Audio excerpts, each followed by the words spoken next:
Hello, in this video I show you the location and how to remove the alternator on Ford C-Max Mk2 with a 1.6Ti-VCT engine. The alternator and the serpentine belt on this car are located on the side of the engine. You can see the alternator is located right there, and there's a serpentine belt. First we need to remove the serpentine belt. To remove the serpentine belt we need to go underneath the car. To make it easier to remove the serpentine belt, first we're going to remove this wheel, ramp hand wheel, and also the wheel arch liner.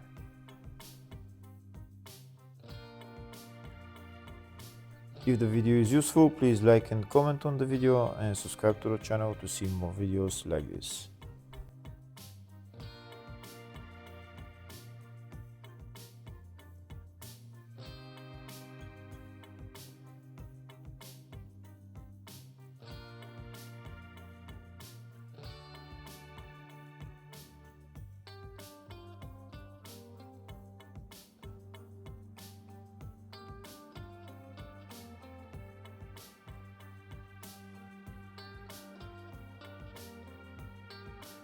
Next we're going to remove the serpentine belt on this engine. There is no serpentine belt tensioner, so we're going to use a ratchet and socket size 18.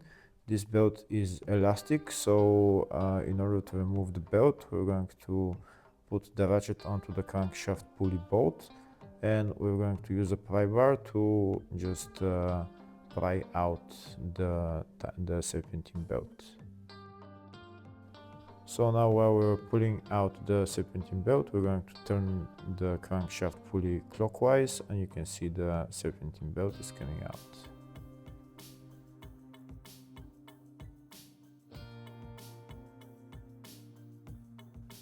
And that's the serpentine belt removed.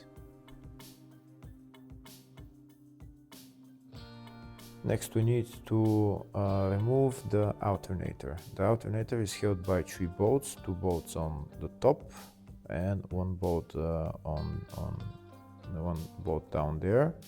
3 bolts, so we need to remove those 3 bolts.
Once we remove those 2 bolts, then the only thing left to remove is the electrical connector, which is on the rear of the alternator, and also the power cable, which is a size 13 socket.